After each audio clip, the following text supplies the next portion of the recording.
Welcome back to Principles with Cory and Logan. I am excited today to introduce you guys to our next guest, Miss Shawn Johnson.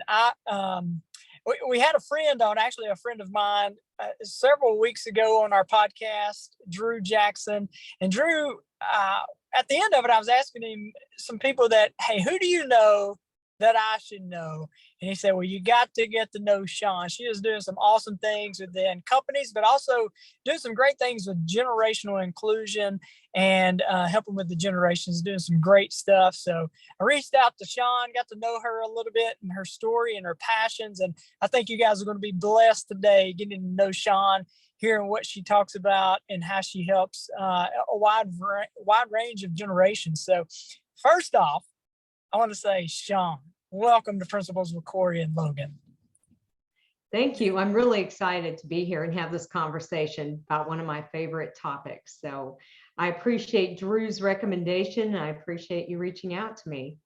Yeah, I think it's going to be good. Well, Shawn, so you obviously kind of do a little bit of some of the same stuff that I personally do, which is speak, coach, and train in a very specific area. But I would like to get to know you a little bit more. Like, can you share with us a little bit about your background, how you got to where you are now, and what part of the country are you in as well? Okay, well, I am near Fort Worth, Texas, for starters. I live in the country with my husband and a whole bunch of pets. We are empty nesters, and we've both been in sales. We've been sales professionals, for a long time. But about probably 15 years ago, I got really interested in John Maxwell and leadership and things like that. And I believe you're a John Maxwell team member as well, Cory. And I started that journey doing masterminds, trying to help, people that were younger than me, especially develop their leadership skills. And so that's been a passion of mine for quite a while. And a couple of years ago, I decided to get out of the sales lane and get into the leadership development and trying to help people become the version of themselves that they most want to be. And that led me to realizing that we have really big generational differences, even when it comes to the topic of leadership. And working with younger, millennials, especially, and talking to them about leadership, they had completely different ideas about work and the way life's supposed to go. So that's how I got to where I am now, where I talk to especially organizations about including every generation, every age in the workplace, and not discriminating against people who are older or younger. We all bring value. That's awesome. You mentioned something right there. I'm kind of curious about so you mentioned older and younger. How are you seeing that they actually view work? I'm millennial generation, and sometimes we get a bad rap on how we view work. Right. But I think what you said is view it differently. From your experience and your expertise, how are you seeing the generations view work from their perspective? Yeah, well, that's always the opening discussion, is we all come to work with different expectations. We all look at it differently. Coming out of the past century, we were still very influenced by the industrial age. We, meaning Americans, and really Western culture, and even some of the other countries, the Middle East and stuff. So it was all about the shareholders and making money, and reaching back into things like Milton Friedman's theories, if any of you know those. I won't elaborate any more than that. But baby boomers love to work. We live to work. We grew up working. It was all about work and status and legacy and how many more hours can we work. And some of that came from our traditionalist parents, who looked at work as a responsibility. It was something that you did.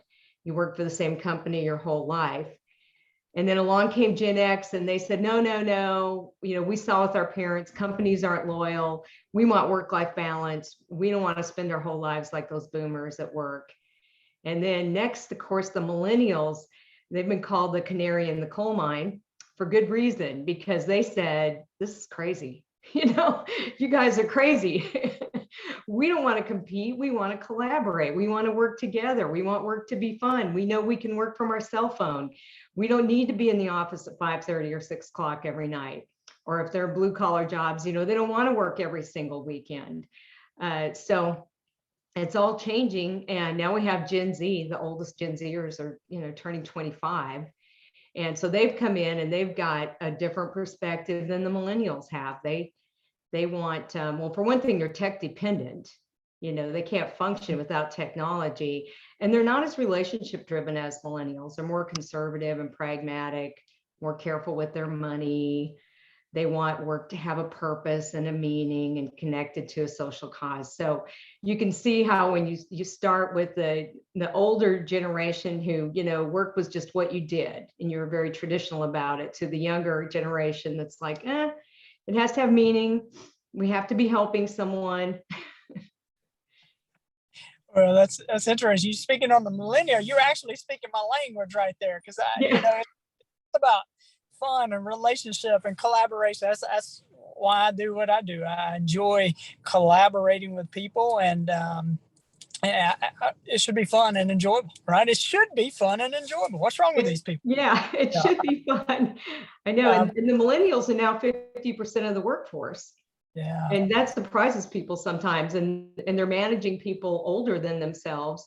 And so that can, really cause some problems if it's not handled correctly. Yeah. You mentioned something I find interesting. You mentioned the older generation has a strong work ethic. And what I heard you say, the millennials want things to be fun and engaging. The youngest, the Gen Z, want to do something for a good cause. And there is power in that, right? A very powerful team, I would think, if you've got somebody hardworking, then people that keep things fun and engaging, where it's not just about work, and then somebody that's also, let's do this for a good cause too. But a lot of times I'm sure that does not mesh very well. And so how do you see, or how do you get people to understand one another to kind of come together on that? Well, one of the first things I like to do if I go into an organization to do a workshop, and we're going to really focus on generational similarities because we're alike in many ways, and then how we view it differently, is we start by sharing stories that were important to us when we were growing up, because we're all influenced by things like our parenting styles growing up, the world around us, the economics of our time, the world events, technology. So if we go around a table, let's say we're all sitting at a table and everyone shares a story of something that happened during their growing up years, let's say 10 to 18, 8 to 18, that really still sticks with them today, that starts a conversation of why we see the world the way we do. And when we understand that, then we can kind of have some empathy towards one another. We can keep from getting mad at the person that's sitting across the table from us who views work differently than we do. Yeah.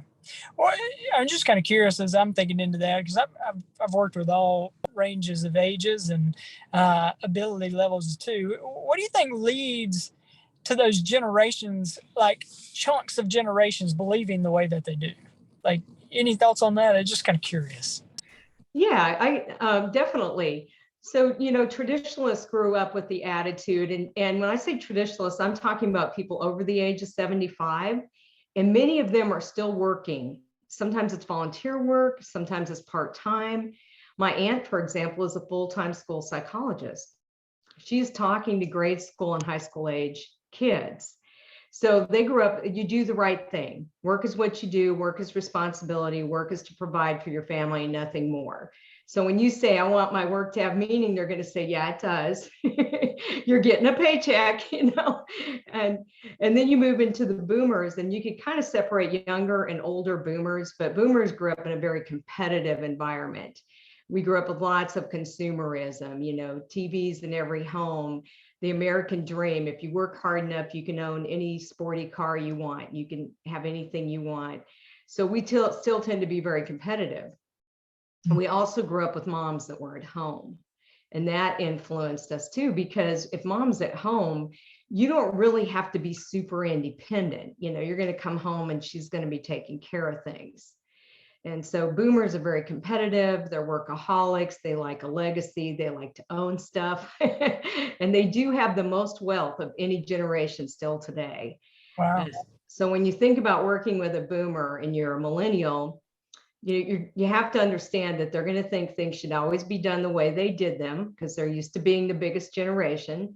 And they're also going to think that it's all about work. You got to be at work at 7:30. They want that FaceTime. Don't think of the cell phone, think of being face to face. And then Gen X, they have a completely different view. They were the latchkey kids. They grew up with mom and dad probably divorced, coming home to an empty house, making things work for themselves, home computers. So they're very tech savvy compared to the boomers as a generation, and they're very independent. They really like work-life balance, so don't call them at home at night. Unless they're your real estate agent, they have a different view. And then along come millennials who are very relationship driven, tend to be children of boomers, tend to like to have fun. They like games. They grew up playing video games, right? And even though they didn't have mom at home, the families were smaller and safety was a big factor. All of a sudden in the 70s, kids are disappearing and they're not coming home. So by the time millennials were being born in the early 80s, parents were very, very particular. And I'm one of those parents. I mean, we were very protective. And we usually had 2 kids, unlike our families where you had 4 or 5. So parents were very, hovering over, helicopter parents, make sure the kids are safe, go to every single game, because our parents didn't come to ours. So we're going to go to every single, soccer game, baseball game. We're very engaged, and it's the safety, the smaller families, and the, hey, we're not going to do it like our parents. We're going to make sure our kids have an advantage. They're going to get those little trophies. They're going to get in the best schools. And voila, we have the millennials. Everybody's an individual too. So don't get me wrong. I mean, everybody's an individual, but those are definitely factors that influence the way we come to work, our expectations. Yeah, that's really interesting. Kind of how you're talking about that is almost like the generation before you, the generation underneath is looking at that generation before is like, didn't really like some of the things that was going on there. Let's shift some things. Yeah. Let's have, right. We want to have fun. And then you mentioned have large families, and then it went down to smaller families. So I don't know if you've thought into this.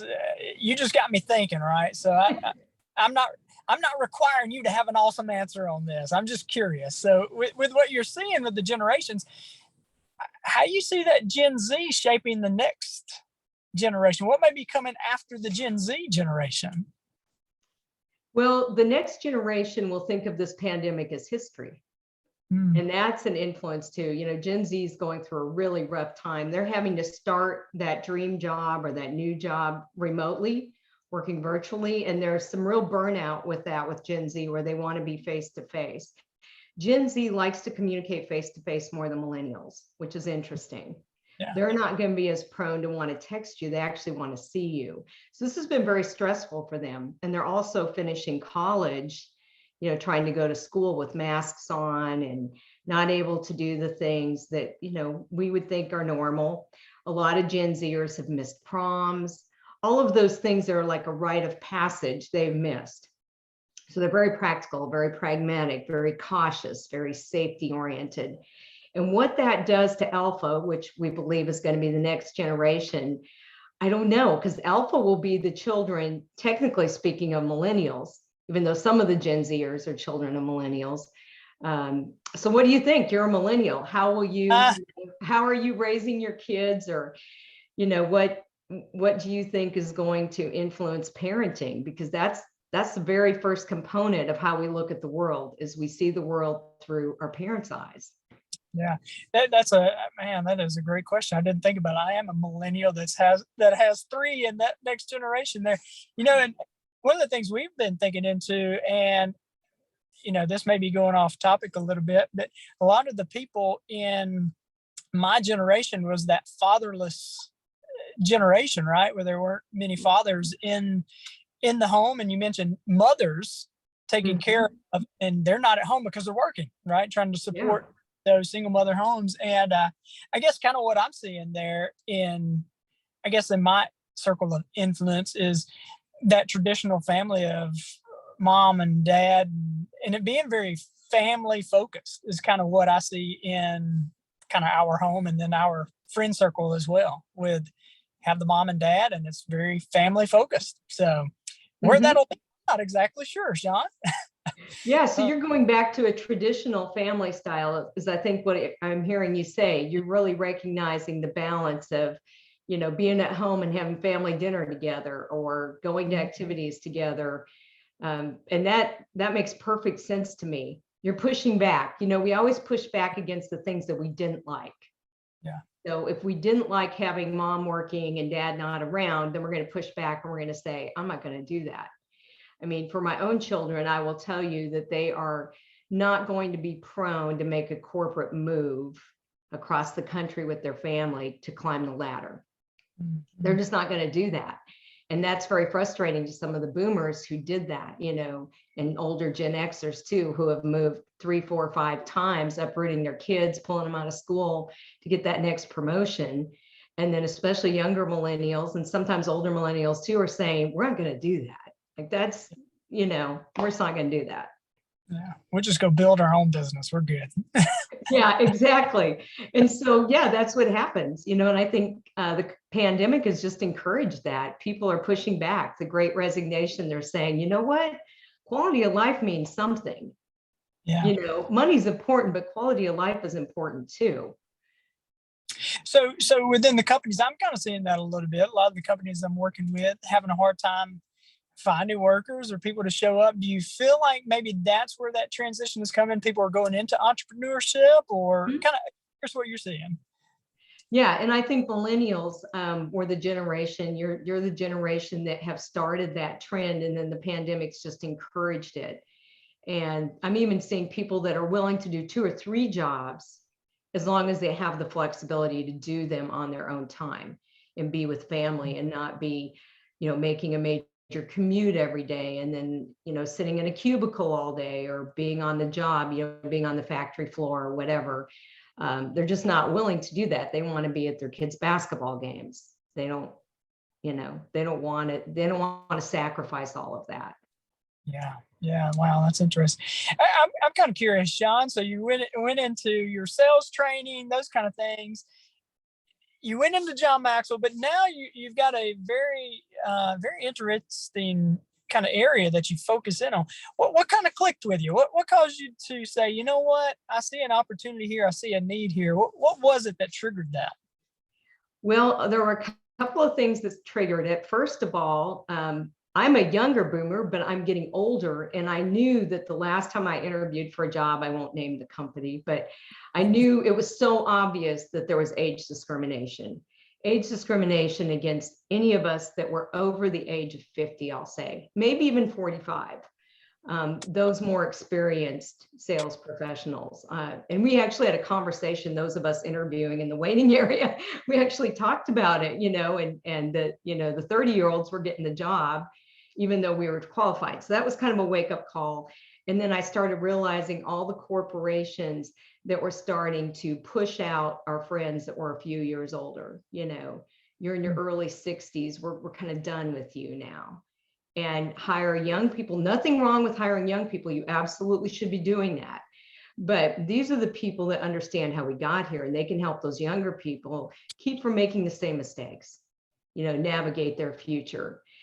Add to that the fact that I started hearing from my millennial nieces and nephews and my own kids that they weren't being listened to. They were going into jobs where they weren't being heard, and they were just expected to assimilate, take on the values and the attitudes and the expectations of those older than them. And they were like, yeah, but how happy are you? How has that worked for you?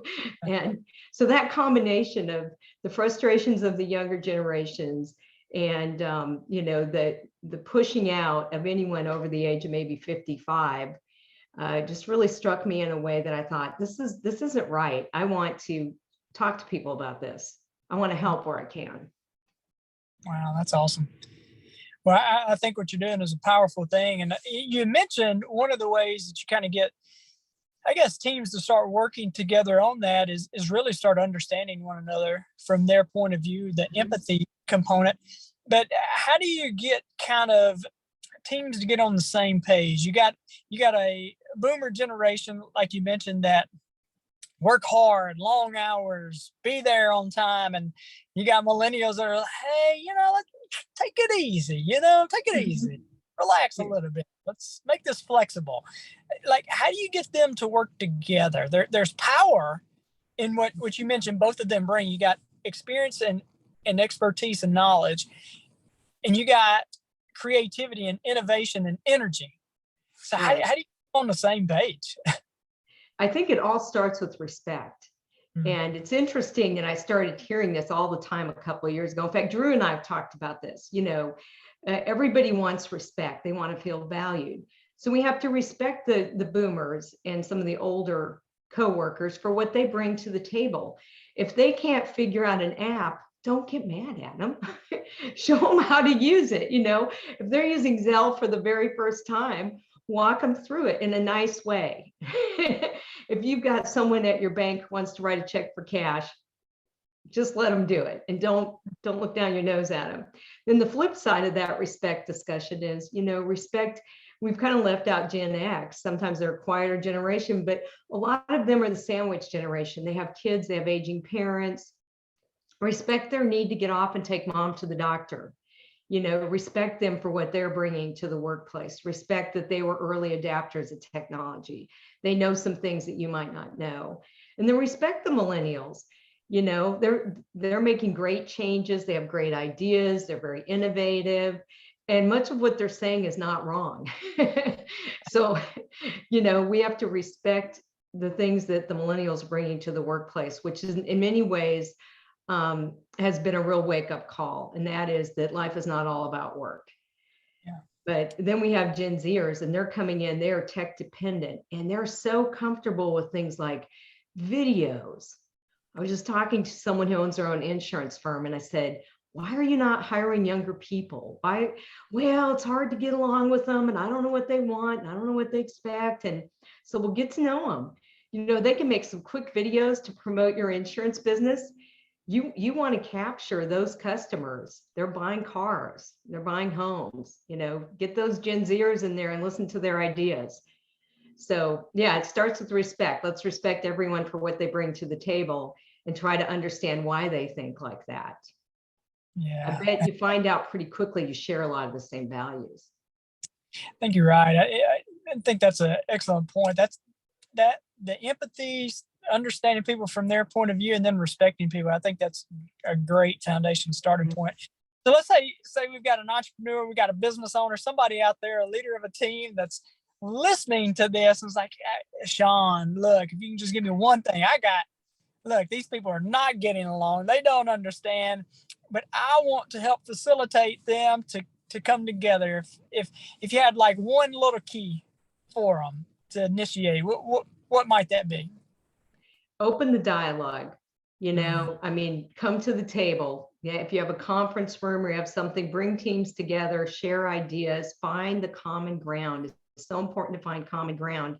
And we're always looking for the differences. As human beings, we just tend to sort that way. We sort by, well, you're different than me in this way.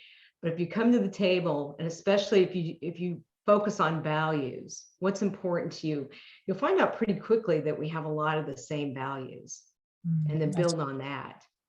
Yeah, I like that. So as the leader, that's your role. That's your responsibility, is open up the dialogue. I like that. Bring them to. I like that. Yeah. Well, Shawn,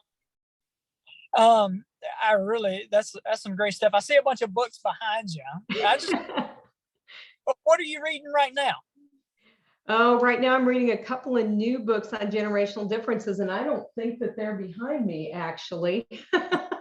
But there's a brand new book out about learning and development based on generations, and that's a great book. And I apologize, I do not remember the author, but that's a good book. I'm always looking for whatever's new because it's changing so quickly. Our world is just changing like crazy. I do have my own new book out in March. This is the cover, and that will be available on Amazon. Strategies for Generations at Work. Nice. Okay. So at the very end, guys, when did you say that comes out, Shawn? March 17th. It'll be available on Amazon. Okay. So by the time this podcast released, that should be right around that same time. So Amazon, one more time, the title of it, Shawn? Strategies for Generational Inclusion at Work. And it's going to be a little square book. So if you're not a big reader, this is your book. You can go through and pick a couple that you want to use at work and try them out, try them on. Wow. So that question right there, just ask right there. That would be a great resource for you as you're leading your team and trying to get people to collaborate. That's awesome. That's a great resource. Something, Shawn, that what I've heard in your story so far, and I just want to call attention to it because I love kind of what you've said. You're in sales for a while. You're going for a role, didn't get it. You saw a need in the marketplace. And I love how when I ask you the question, where do you read now? It's something that you're diving into for the people that you serve. And, right. and how you made yourself, you know what, I'm going to dig into this. I'm going to be the expert in this space right here. And one of the ways I'm going to be an expert is to commit to my own personal growth and development in this area. I just want to applaud you on that. I think that is awesome that you're doing that. And the fact that you said too, that things are constantly changing. So you've got to stay up to date. Mm-hmm. I can tell just through that you serve your people well. So I think that's awesome. Thank awesome. Yeah. Well, Shawn, you have added a ton of value today. And so say somebody is listening and they wanted to touch base with you on, hey, I'd love to either bring Shawn in to work with my team or maybe do some coaching so she can help me as I lead my team, or, hey, I got questions about her book. How would somebody get in touch with you, Shawn? It's very simple. My website is ShawnJohnsonSpeaks.com. There is a very famous Shawn Johnson who's a gymnast. So it's ShawnJohnsonSpeaks.com. And my contact information is right there on the front page. Can't miss it. Awesome. Well, we will include that in the show notes so you can easily click that link, get in touch with Shawn, but it's Shawn, SHAWN, Johnson Speaks. Yeah, just like the gymnast. If anybody knows her, I often get on a call and they'll say, oh man, we thought it was going to be the gymnast. So they're kidding, of course, but. Lucky you got me. Yeah. Or Shawn, any last thoughts or anything that you wanted to share that may add value to anybody that may be listening today before we wrap up? Well, I'll just say that when you build a team with generational inclusion where everybody feels valued and respected and has something to bring to the table, everything else falls into place. You're able to attract the best people, motivate the best people, and keep them. And in today's world, I think most organizations want to keep the really good people working with them. So I would 100% agree. People are looking for talent right now. Talent. They are. Yes. Yeah. It's a big challenge. So it's all about inclusion. Everybody's got to feel like they bring something to the table.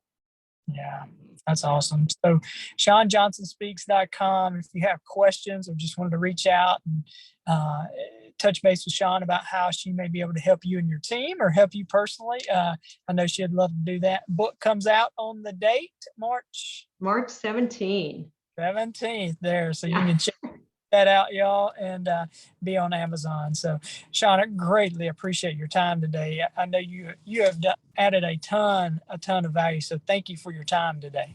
Thank you. I appreciate being able to talk about my favorite subject. You do a great job, and I can hear your heart for it too and your passion. So that is great. Well, thank you guys for taking a listen to Principles with Cory and Logan. If this has added value to you, make sure you like and subscribe. And then if you have a question that you would like to say or share, if you've got a comment that you would like for us to pass along to Shawn, comment below. We'll make sure she gets that. And we just want to say thank you for taking a listen. We hope it has added value to you today. You guys have a great day, and God bless.